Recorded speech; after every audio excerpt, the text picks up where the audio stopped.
శ్రీమాత్రే నమః. అమ్మతో ప్రయాణానికి స్వాగతం. అందరికీ అమ్మవారి ఆశీస్సులు ఉండాలని మనస్ఫూర్తిగా ఆ తల్లిని వేడుకుంటూ, ఈరోజు శ్రావణ మాసపు మంగళవారం. పరమ పవిత్రమైనటువంటి ఈ రోజున అమ్మవారి గురించి ఒక చక్కని కథ గురించి తెలుసుకుందాం. త్యాగం, సహనం స్త్రీమూర్తుల యొక్క లక్షణాలు. శీలం కూడా చాలా ముఖ్యమే. ఇది ఆనాటి యొక్క మహాధర్మంగా ఈనాటికి కూడా బాసిల్లుతూ వస్తుంది. దానిని కోల్పోవడం మహాపాపం అనుకునేటటువంటి రోజులు. కారణ జన్ములుగా పుట్టిన వారిని గుర్తించడం కూడా, వారి తలరాత గుర్తించడం కూడా చాలా కష్టం.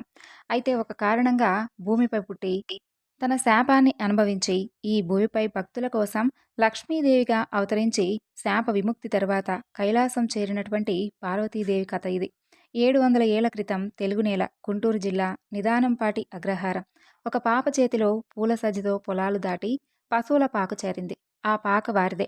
అందులో బోలెడు ఆవులుంటాయి. దాంట్లో కామధేను అనేటటువంటి ఒక ఆవు చాలా ప్రత్యేకం. అయితే ఈ పాప ఏం చేసేది అంటే, ఆ యొక్క కామధేనువైనటువంటి ఆ ఆవుకు 3 ప్రదక్షిణలు చేసి ప్రతిరోజు కూడా నమస్కరించుకుంటూ ఉండేది. ఆ యొక్క ఆవు పంచతాన్ని ప్రతిరోజు కూడా స్వీకరించేది. ఇది ఆమె 12వ ఏట వరకు ఈ విధంగానే కొనసాగేది. ఆ పాప ఆ ఊర్లో మహాధనిక రైతైనటువంటి ధర్మపరుడైనటువంటి యాగంటి రామయ్య అనేటటువంటి వారింట చాలా రోజులు సంతానం లేకుండా ఉండేది. చివరకు దైవకృపతో రామయ్య దంపతులకు 4 మగబిడ్డలు కలిగారు.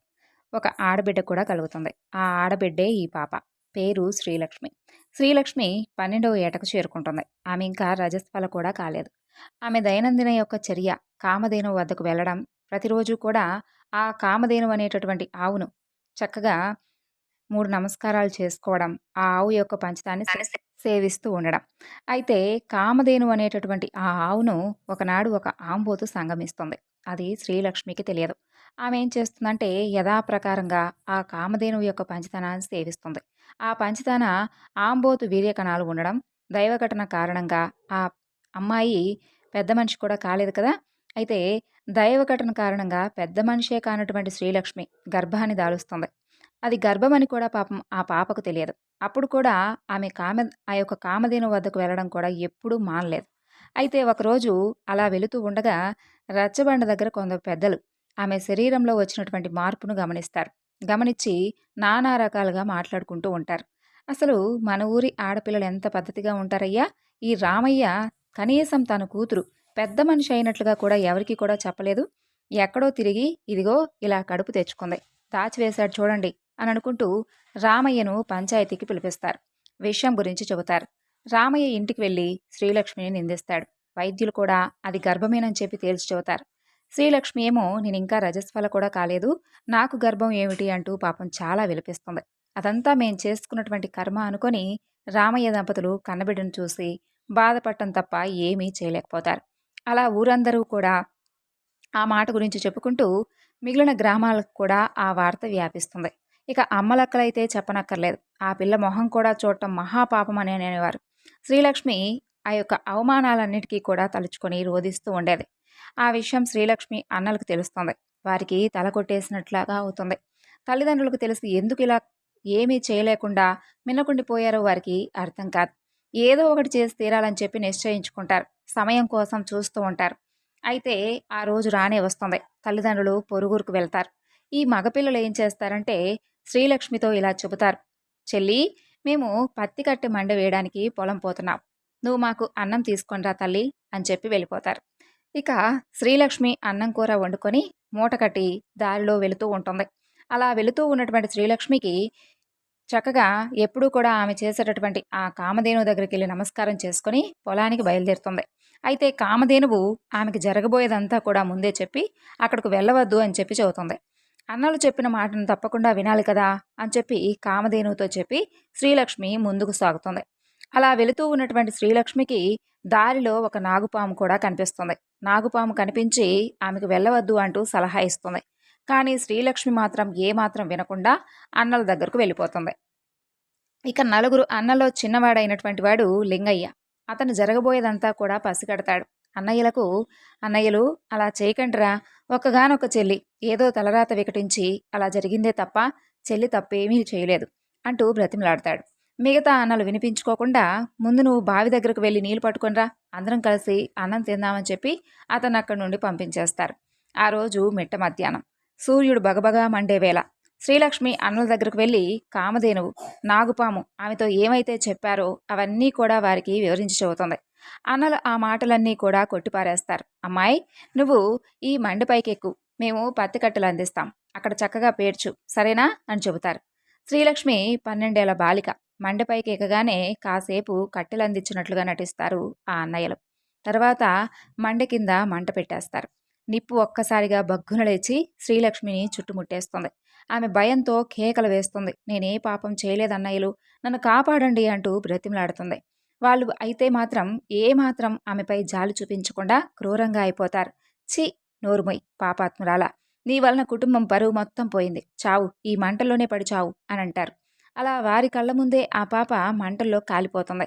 నాగుపాము కూడా అదే మంటల్లోకి వెళ్ళి కాలిపోతుంది. ఆ మంట ప్రభావాన ఆమెకున్నటువంటి గర్భం 4 ముక్కలుగా, ముఖం మీద మచ్చ కలిగినటువంటి ఒక కోడెదూడలాగా వెలువడి మృతి చెంది నేలపై పడుతుంది. ఆ క్షణాల్లోనే ఆమె అన్నల కళ్ళు పోతాయి. గోశాలలో ఉన్నటువంటి కామధేనువు కూడా కట్లు తెంచుకొని వచ్చి ఆ అగ్నిలోనే పడి చనిపోతుంది. బావి దగ్గరికి వెళ్ళినటువంటి లింగయ్య జరిగిందంతా కూడా చూసి అన్నలను నిందించి తల కొట్టుకుంటూ విలపించసాగాడు. ఆ అలజడి విని గ్రామంలో ఉన్నటువంటి ప్రజలందరూ కూడా అక్కడికి పరిగెత్తుకుంటూ వస్తారు. ఆ తర్వాత ఇక ఆ గ్రామంలో ఉన్నటువంటి ప్రజలందరూ కూడా అక్కడికి వచ్చి చూడగానే శ్రీలక్ష్మి నిలువునా కాలిపోయి అక్కడ వారికి విగత జీవిగా కనిపిస్తుంది. ఆ తర్వాత జనమందరూ కూడా చేరుకుంటారు. ఆ సమయంలో భూమి మొత్తం చీలుతుంది. ఆ చీలిక నుండి ఒక స్వర్ణ ప్రతిమ వెలువడుతుంది. ఆ ప్రతిమ నుండి జనులందరికీ కూడా ఒక సందేశం వినిపిస్తుంది. ఓ జనులారా, నేను యాగంటి వారింట ఆడపడుచుగా ఒక కారణాన్ని పుట్టాను. వారికి ఈ విషయం తెలియక నన్ను తగలబెట్టేశారు. కాబట్టి ఈ ఘటన ఈ విధంగా జరిగింది. నన్ను ఈ విధంగా చేసినటువంటి మా అన్నల వంశం నేను అనుభవించినటువంటి బాధ కారణంగా నశించిపోతుంది. నన్ను ప్రాణాలతో ఉంచాలని కోరిన చిన్నన్న లింగయ్య వంశం చిరకాలం వర్ధిల్లుతుంది. నాకసలు ఏ విగ్రహం కల్పించవద్దు, నాకు ఆలయం కట్టవద్దు. మండుటెండలో నన్ను దహనం చేశారు కాబట్టి నా భక్తులు ఎండలోనే ఉండి నన్ను స్మరించుకోవాలి. నేను ఇదే చోట భూమిలో నిక్షిప్తమై ఉంటాను. నన్ను బయటకు తీసేటటువంటి ప్రయత్నం చేయవద్దు. ఎవరైనా కానీ అలా చేశారో అలా చేసిన వారి శిరస్సు 1000 వక్కలైపోతుంది. అగ్ని ప్రవేశం చేసినటువంటి కామధేనువు 3 పసుపు ముద్దలుగా మిరియాల గ్రామస్తులైనటువంటి బత్తుల వంశస్థులైనటువంటి యాదవులకు ఇలవేల్పుగా ఆవుదేవర అనే పేరుతో చేరుకుంటుంది. ఆవుదేవర పేరుతో మిరియాలలో 5 రోజులు ఉత్సవాలు కూడా జరుగుతాయి. నన్ను కొలిచే వారిని ఆదరించి వారి కోరికలు తీరుస్తానని చెప్పి అమ్మవారు ఒక మంత్రం చెప్పి ఆ తరువాత ఆ ప్రతిమ భూమిలోకి వెళ్ళిపోతుంది. అది జరిగిన తరువాత అన్నలకు పోయినటువంటి దృష్టి మరలా వస్తుంది. ఆ గ్రామంలో కాలసర్పాలు తిరగాటం ప్రారంభమవుతాయి. ప్రజలందరూ కూడా భయంతో ఊరు విడిచి వెళ్ళిపోతారు. భూకంపాలు తరచూ కూడా వస్తూ ఉంటాయి. ఆ ఊరు మొత్తం నిర్మానుష్యంగా మారిపోతుంది. ఒక నంబి భక్తుడు అక్కడ ఉండి అమ్మవారి ప్రతిరూపంగా ఒక రాతిని పెట్టుకుని పూజ చేస్తూ ఉండేవాడు. అతను ప్రతిష్ఠించినటువంటి ఆ రాయి ఇప్పుడు పీఠంగా ఏర్పడింది. అప్పటి నుండి నిదానంపాటి శ్రీ లక్ష్మీ అమ్మవారు భక్తుల పాలిట కుంగు బంగారంగా మారి కోరినటువంటి కోరికలు తీరుస్తూ పూజలు అందుకుంటూ ఉంటుంది. ప్రతి సంవత్సరం అమ్మవారికి చాలా చక్కగా ఉత్సవాలు కూడా జరుపుతారు. భక్తుల మొక్కులు చెల్లించుకుంటూ ఉంటారు. వారి యొక్క కోరికలను ఆ తల్లి మహిమ వలన తీర్చుకొని సంతోషిస్తూ ఉంటారు. అసలు ఈ అమ్మవారు ఈ విధంగా మానవ జన్మ ఎందుకు పొందింది? అర్ధాంతరంగా కన్యగానే గర్భం దాల్చి ఎందుకలా కాల్చి చంపబడింది? ఆ విషయం గురించి తెలుసుకుందాం. కైలాసంలో ప్రమదగణాలు శివపార్వతుల సన్నిధిలో చక్కగా నాట్యం చేస్తూ ఉంటాయి. అందులో నంది కూడా నృత్యంలో పాల్గొంటాడు. ఆ సమయంలో విష్ణుమాయ పార్వతీదేవిని కమ్ముతుంది. 4 కాళ్లతో విచిత్రంగా ఆడుతూ ఉన్నటువంటి ఆ నందిని చూసి అమ్మవారు పకపకా పరికించనవుతుంది. అది చూసినటువంటి నందీశ్వరుడి తండ్రి శిలాద మహర్షి అమ్మవారి దగ్గరకు వెళ్ళి, తల్లి, నాట్యం చేస్తూ ఉన్నటువంటి నా కొడుకును చూసి ఎందుకమ్మా అలా పరిహసించావు అని అడుగుతాడు. అప్పుడు పార్వతీదేవి అంటోంది, ఓ మునీశ్వర, నీ కొడుకు నృత్యంలో భావం ఎక్కడుంది? తాళమేది? శృతిలయ్యలేవి? 4 కాళ్లతో ఈ నృత్యం ఏమిటి? అసలు ఈ 4 కాళ్ల జంతువును నీ భార్య గర్భంలో ఎలా మోసిందయ్యా? అసలు ఆవిడ మనిషేనా అని అంటుంది. అప్పుడు శిలాద మహర్షికి ఆగ్రహం, రోషం కలుగుతాయి. అమ్మా, మీరు మహాదేవుడి ఇల్లాలు, ఒక మునీశ్వరుడి భార్యను అవమాన అయితే అందుకు నా శాపం కూడా వినండి. మీరు మనిషిగా భూమిపై పుడతారు. 12 సంవత్సరాల వయసులో రజస్ఫల కూడా కాకుండా గర్భాన్ని ధరించి తిరుగుతూ ఉంటే అందరూ కూడా నిన్ను గేలీ చేస్తూ అవమానిస్తారు. నీ ఇంట్లో మనుషులే నిన్ను చేదరించుకొని మంటల్లో నిన్ను వేసి చంపేస్తారు అని అంటాడు. అప్పుడు అమ్మవారు, ఓ మహానుభావ, నేనేదో హాస్యం కోసం వినోదంలో నవ్వాను. దానికి మరీ ఇంత ఘోరమైనటువంటి శాపమా? వద్దు. ఈ శాపం నుండి విమోచన మార్గం చెప్పండి అని అంటోంది. అప్పుడు ఆ శిలాద మహర్షి, భూలోకంలో ఒక భక్తుడి ఇంట పుడతావు తల్లి. కామధేనువు కూడా ఆ ఇంట్లోనే పుడుతుంది. ఆ గోవు వల్లనే నీకు మాయా గర్భం వస్తుంది. నీ గర్భంలో ఈ నందీశ్వరుడు సూక్ష్మ రూపంలో ఉంటాడు. నీవు అగ్నిలో దహనం చేయబడిన తరువాత శాప విమోచనమై కైలాసాన్ని చేరుకుంటావు. నీ భూలోక జీవితం కారణంగా భక్తుల పాలిట ఇలవేల్పువై నిదానంపాటి శ్రీ లక్ష్మీ అమ్మవారిగా పేరు పొందుతావని చెబుతాడు. ఆ యొక్క శాప కారణంగానే పార్వతీదేవి శ్రీలక్ష్మి అనే పేరుతో జన్మను తీసుకుని మాయ కారణంగా 12వ ఏట విచిత్రమైనటువంటి గర్భాన్ని దాల్చి అన్నల చేత తగలబెట్టబడి దేవతగా రూపుదాల్చి నిదానంపాటి శ్రీ లక్ష్మీ అమ్మవారిగా ప్రజలందరినీ కూడా అనుగ్రహిస్తోంది. ఆ తల్లి అనుగ్రహం మనపై కూడా ఎప్పుడు ఉండాలని మనస్ఫూర్తిగా ఆ అమ్మను వేడుకుంటున్నాను. ఇక ఇప్పుడు శ్రీ వెంగమాంబ పేరంటాలు తల్లి కథ గురించి తెలుసుకుందాం. ఇప్పుడు నేను చెప్పే ఈ కథ 300, 400 సంవత్సరాల క్రితం జరిగింది. ఇప్పుడు ఆంధ్రప్రదేశ్‌లోని నెల్లూరు జిల్లా దుత్తలూరు మండలం నరవాడ గ్రామానికి సమీపంలో ఉన్నటువంటి వడ్డీపాలెంలో పచ్చవ వెంగమనాయుడు, సాయిమాంబ అనేటటువంటి భార్యాభర్తలు ఉండేవారు. వారికి చాలా సంవత్సరాల పాటు సంతానం కలగలేదు. అయితే వారు గొప్ప ఎల్లమ్మ తల్లి భక్తులు. ఎన్ని పూజలు, వ్రతాలు చేసినా సంతానం కలగక చాలా బాధలు పడుతూ ఉండేవారు. అయితే అలా ఒకనాడు రాత్రి సమయంలో వారు పడుకొని ఉండగా ఆ ఎల్లమ్మ తల్లి కరుణించి వాళ్లకు బిడ్డను ప్రసాదిస్తుంది. ఆ బిడ్డ రేణుకా ఎల్లమ్మ తల్లి యొక్క అంశాన జన్మిస్తుంది. ఆ తల్లిదండ్రుల యొక్క ఆనందానికి అవధులు లేకుండా పోతాయి. ఆ పాపకు వెంగమాంబ అని పేరు పెడతారు. ఆ పాప పెరిగి పెద్దదవుతూ ఉంటుంది. వెంగమాంబకు తుమ్మల పెదవెంగమ్మ అనేటటువంటి ఒక అమ్మాయి ప్రాణ స్నేహితురాలు. వెంగమాంబ తోటివారికి ఎప్పుడూ కూడా సహాయం చేస్తూ ఉండేది. అలా వెంగమాంబ ఎల్లమ్మ తల్లికి గొప్ప భక్తురాలుగా చక్కగా ఎప్పుడూ ఆ తల్లిని ఆరాధిస్తూ ఉండేది. అలా రోజులు గడిచిపోతూ ఉంటాయి. వెంగమాంబ చూస్తూ ఉండగానే యుక్త వయస్సుకు వస్తుంది. ఆమె తల్లిదండ్రులు ఇలా అనుకుంటారు, అమ్మాయి చూస్తూ ఉండగానే పెళ్ళిడికి వచ్చేస్తుంది కదా, ఇక పెళ్లి చెయ్యాలని చెప్పి పురోహితుడికి కబురు పెడతారు. పురోహితుడు ఒక సంబంధం చెబుతాడు. వేమూరి వారి పల్లెలో వేమూరి గురవయ్య అనే వ్యక్తి ఉన్నాడు. అతను చాలా మంచివాడు. మన వెంగమాంబకు చక్కని జోడి అని చెప్పి అతనికి ఒక అన్న చెల్లి ఉన్నారు. అన్నకు కళ్ళు కనిపించవు, ఇంట్లోనే ఉంటాడు అని చెబుతాడు. వెంగమాంబ అమ్మా నాన్న వాళ్ళు అన్నీ కూడా మాట్లాడుకొని పెళ్లి జరిపిస్తారు. అప్పగింతలప్పుడు అన్ని జాగ్రత్తలు చెప్పి పంపిస్తారు వెంగమనాయుడు గారు, అలాగే సాయిమాంబ గారు. అత్తవారింట్లో కుడికాలు పెట్టి లోపలికి వెళ్తుంది వెంగమాంబ.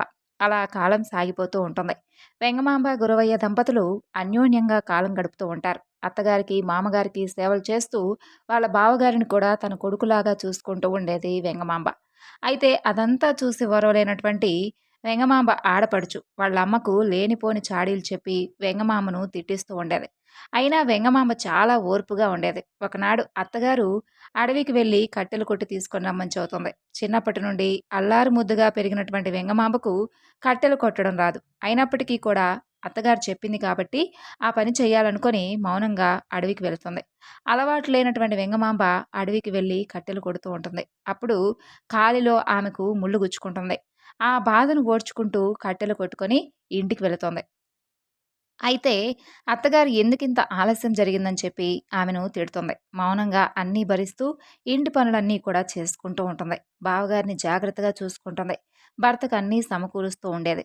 భర్తకు ఏ రోజు కూడా తనను అత్తగారు, ఆడపడుచు బాధ పెడుతున్నారని ఎప్పుడూ చెప్పలేదు. అన్నీ కూడా చిరునవ్వుతో భరిస్తూ వచ్చేది. అయితే వెంగమాంబ ఒకనాడు బావి దగ్గరకు మంచినీటి కోసం వెళుతుంది. అక్కడ కొంతమంది తక్కువ కులం వారు అక్కడే కూర్చొని ఉంటారు. వాళ్ళని ఎవరూ కూడా నీళ్లు తోడుకొని ఇచ్చేవాళ్ళు కాదు. ఎవరైనా కానీ నీళ్లు పోస్తారేమోనని చెప్పి ఆ బావి దగ్గరే కూర్చొని అందరినీ కూడా అడుగుతూ ఉండేవారు. అయితే అదంతా చూసినటువంటి వెంగమాంబ వాళ్ళందరికీ కూడా నీళ్లు తోడిపోస్తుంది. అప్పుడు వాళ్ళందరూ ఆమెకు కృతజ్ఞతలు చెబుతారు.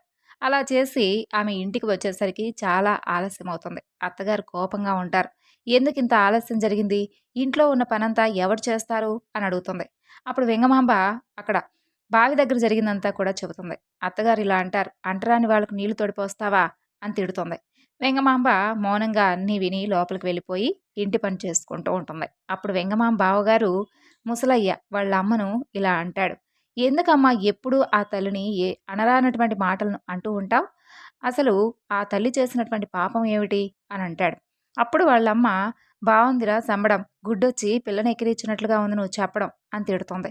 ఇక వెంగమాంబ ఇలా ఆలోచిస్తుంది. పాపం వారికి ఈరోజు నేను నీళ్లు తోడిపోశాను. ప్రతిరోజు కూడా ఎవరో వస్తారు, ఎవరో నీళ్లు తోడిపోస్తారని చెప్పి వాళ్ళలా ఎంతసేపని ఎదురు చూస్తూ ఉండాలి. దీనికి ఏదైనా కానీ ఒక గొప్ప పరిష్కారం తెలియజేసుకొని తప్పకుండా వారికి ఆ పరిష్కారం చూపాలి అని చెప్పి ఆమె ఎల్లమ్మ తల్లికి పూజ చేయడం ప్రారంభిస్తుంది. ఆహారం తినకుండా ఆ తల్లి కరుణించి వర్షాలు పడేలా చేయమని చెప్పి ప్రార్థిస్తూ ఉంటుంది. తరువాత ఆమె చేసినటువంటి ఆ పూజకు ఆ తల్లి కరుణించి వర్షాలు పడేలా చెరువులు, గుంటలు, వాగులు, వంకలు అన్నీ కూడా నిండేలా చేస్తుంది. పూజ అయిపోయి వెంగమాంబ కళ్ళు తెరుస్తుంది. విషయం తెలుసుకొని చాలా సంతోషిస్తుంది. ఆ గిరిజనులందరూ కూడా ఇదంతా వెంగమాంబ దయ వలన వర్షాలు కురిశాయని చెప్పి చాలా సంతోషంగా చెప్తారు. వాళ్ళందరూ కలిసి ఆ తల్లికి ఒక పసుపు రంగు చీర తయారు చేసి ఇవ్వాలని చెప్పి అనుకుంటారు. అలాగే చేసి ఒక మంచి రోజు చూసి వెంగమాంబ వాళ్ళ ఇంటికి వెళ్తారు. పసుపు, కుంకుమ, చీర అన్నీ పెడతారు.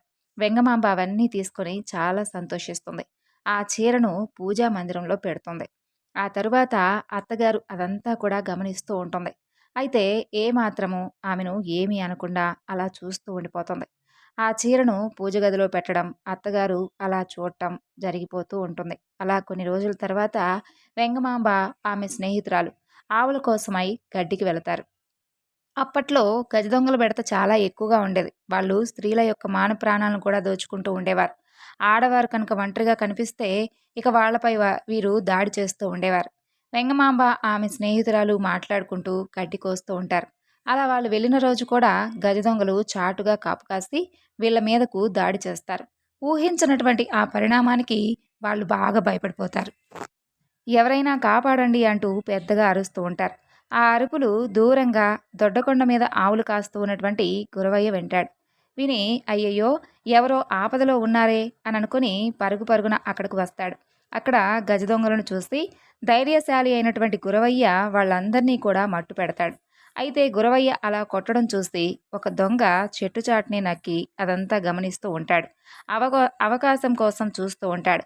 ఆ దొంగ ఒక్కసారిగా గురవయ్య పైన గొడ్డలితో గుండెలపైన దాడి చేస్తాడు. ఆ హఠాత్ పరిణామాన్ని ఊహించినటువంటి గురవయ్య ఒక్కసారిగా తూలి కింద పడిపోతాడు. గుండెల్లో గొడ్డలి ఉన్నా సరే ఆ దొంగను కూడా చంపేసి కిందకి ఒరిగిపోతూ ఉండగా వెంగమాంబ పరుగు పరుగున వచ్చి ఒడిలో తల పెట్టుకుని ఏడుస్తూ ఉంటుంది. అదంతా చూసినటువంటి వెంగమాంబ స్నేహితురాలైనటువంటి పెద వెంగమాంబ పరుగు పరుగున ఊరిలోకి వెళ్ళి అందరినీ కూడా పిలుచుకొని వస్తుంది. మగవాళ్ళు గురవయ్యను తీసుకుని వెళ్ళి ఇంట్లో పడుకోబెడతారు. వైద్యులకు కబురు పెట్టి గురవయ్య గారిని చూస్తారు. ఆయన కట్టుకట్టి 3 రోజులు గడిస్తే కానీ ఏ విషయం చెప్పలేని తల్లి అని చెప్పి అక్కడ నుండి వెళ్ళిపోయి కొన్ని ఔషధాలు ఇచ్చి వెళ్ళిపోతాడు. తర్వాత విషయం తెలుసుకొని వెంగమాంబ అమ్మా నాన్న అక్కడికి వస్తారు. వాళ్ళు కూడా కూతురు పరిస్థితి చూసి కన్నీరు మున్నీరుగా విలపిస్తారు. ఔషధాలను వెంగమాంబ 3 పూట్లా వేస్తూ కట్టు మారుస్తూ భర్తను కంటికి రెప్పలా చూసుకుంటూ వస్తుంది.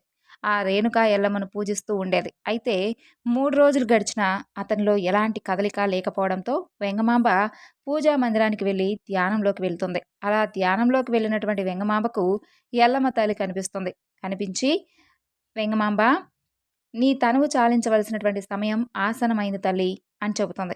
వెంగమాంబ కళ్ళు తెరిచి ఒక నిర్ణయానికి వచ్చి పూజా మందిరం నుండి బయటకు వచ్చి అత్తమామలతోనూ అమ్మా నాన్నలతోనూ నేను ముత్తైదుగా తనువు చాలించాలి అని అనుకుంటున్నాను.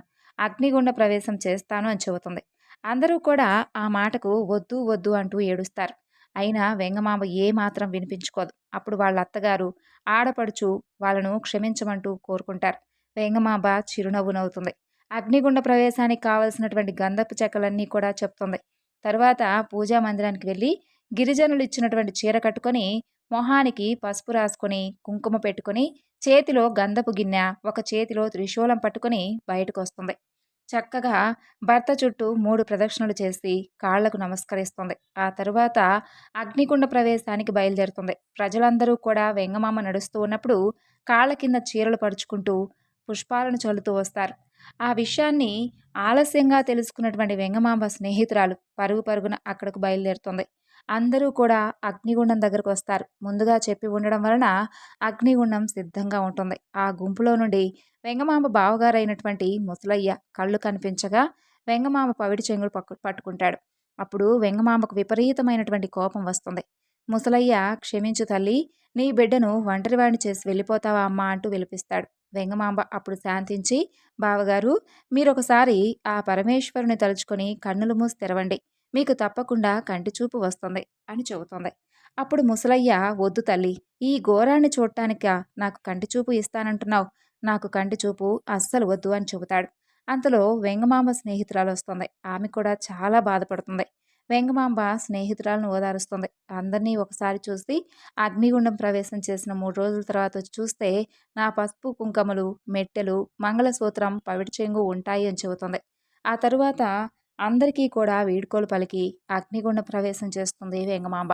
అలా అందరూ చూస్తూ ఉండగానే వెంగమాంబ అగ్నిగుండం ప్రవేశం గావిస్తుంది. తర్వాత అందరూ కూడా తల్లిని కోల్పోయినటువంటి బిడ్డ వలె అలా చూస్తూ, ఏడుస్తూ వెళ్ళిపోతారు. తర్వాత వెంగమాంబ ఏ విధంగా అయితే చెప్తుందో, ఆ విధంగా ఆమె చెప్పినట్లుగా 3 రోజుల తర్వాత వచ్చి అక్కడ చూడగా, వెంగమాంబ చెప్పినట్లుగా అక్కడ అన్నీ ఉంటాయి. పవిట చెంగు ముసలయ్య గారు పట్టుకుంటారు కాబట్టి, అక్కడ పవిట చెంగును వదిలేస్తుంది. దాని అర్థం అదే. ఇక అందరూ కూడా అర్థం చేసుకుంటారు. తర్వాత గురవయ్య కూడా వెంగమాంబ అగ్నిగుండం ప్రవేశం చేసిన తర్వాత కాలం చేస్తాడు. అప్పుడే ఆకాశంలో నుండి అశరీరవాణి ఇలా వినిపిస్తుంది. నేను ఇక్కడే సతీ సమేతంగా కొలువై ఉండబోతున్నాను. భక్తుల కోరికలు తీరుస్తూ నన్ను ఎవరైతే కొలుస్తారో అలా కొలిచిన వారికి కొంగు బంగారమై ఉంటాను అని చెబుతుంది. ఇంకా పెదవెంగమాంబ, ఆమె భర్త శివైక్యం చెందాక వారు కూడా నాతో పాటే పూజలు అందుకుంటారు. మా బావ అయినటువంటి ముసలయ్య గారు కూడా శివైక్యం చెందిన తర్వాత తప్పకుండా పూజలు అందుకుంటాడు అని చెబుతుంది. అలా ప్రజలందరూ కూడా అక్కడ ఆ అమ్మవారు ఏ విధంగా అయితే చెప్తుందో చిన్న గుడిలాగా కట్టి పూజలు చేస్తూ ఉండేవారు. ప్రతి ఏటా కూడా చక్కగా అమ్మవారికి ఘనంగా ఉత్సవాలు కూడా చేస్తూ ఉంటారు. వడ్డీపాలెంలో అమ్మవారి పుట్టిల్లుంటుంది. వేమూరి వారిపల్లెలో అమ్మవారి మెట్టినిల్లుంటుంది. ఇప్పుడు ప్రస్తుతం అమ్మవారి గుడి అక్కడ చాలా అభివృద్ధి చెందింది. అమ్మవారు కోరినటువంటి కోరికలు తీర్చేటటువంటి ఇలవేల్పుగా చక్కగా పూజలు అందుకుంటూ భక్తులందరి మనసులను చక్కగా గెలుచుకున్నటువంటి ఆ వెంగమాంబ తల్లికి మనందరం కూడా నమస్కారములు తెలియజేసుకుందాం. మనందరిపై కూడా ఆ తల్లి అనుగ్రహం ఎప్పుడూ ఉండాలని మనస్ఫూర్తిగా వేడుకుంటున్నాను. ఈరోజు ఈ వివరణను ఇంతటితో ముగిస్తున్నాను. మరొక చక్కని వివరణతో మరలా కలుసుకుందాం. అంతవరకు నమస్కారం. సర్వం శ్రీ లలితార్పణమస్తు. స్వస్తి.